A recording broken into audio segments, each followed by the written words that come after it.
सदो मुजावा के लइका सदो मुजावा के लइका सदो मुजावा के लइका सदो मुजावा के लइका कवनो न कहे ढोरी टोप टोप कवनो न कहे ढोरी टोप टोप सदो मुजावा के लइका सदो मुजावा के लइका सदो मुजावा के लइका कहे घोप घोप सदो मुजावा के लइका कहे घोप घोप सदो मुजावा के लइका कहे घोप घोप सदो मुजावा के लइका कहे घोप घोप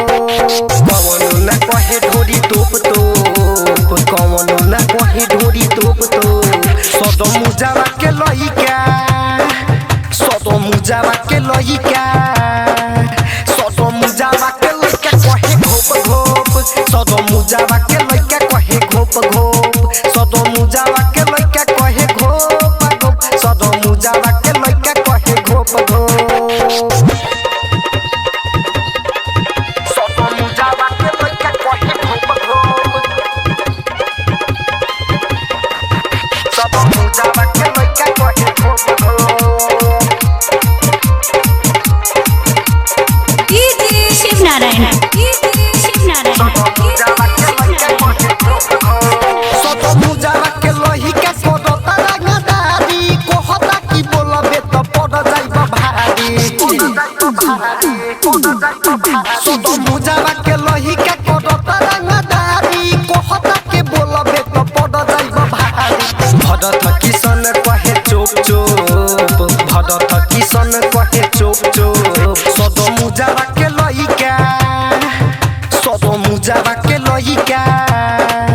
सदो मुजावा के लइका कहे घोप घोप सदो मुजावा के लइका कहे घोप घोप सदो मुजावा के लइका कहे घोप घोप सदो मुजावा के लइका कहे घोप घोप सदो मुजावा के लइका कहे घोप घोप सदो मुजावा के लइका कहे शिव नारायण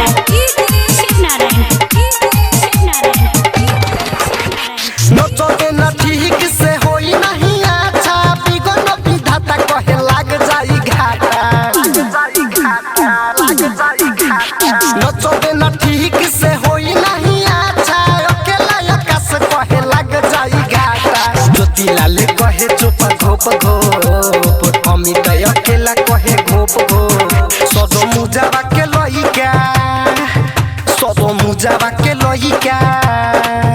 सदो मुजावा के लइका कहे घोप घोप सदो मुजावा के लइका कहे घोप घोप सदो मुजावा के लइका कहे घोप घोप सदो मुजावा के लइका कहे घोप घोप रागनी रिकॉर्डिंग स्टूडियो मोलापुर चिचिरिया चौक नेपाल।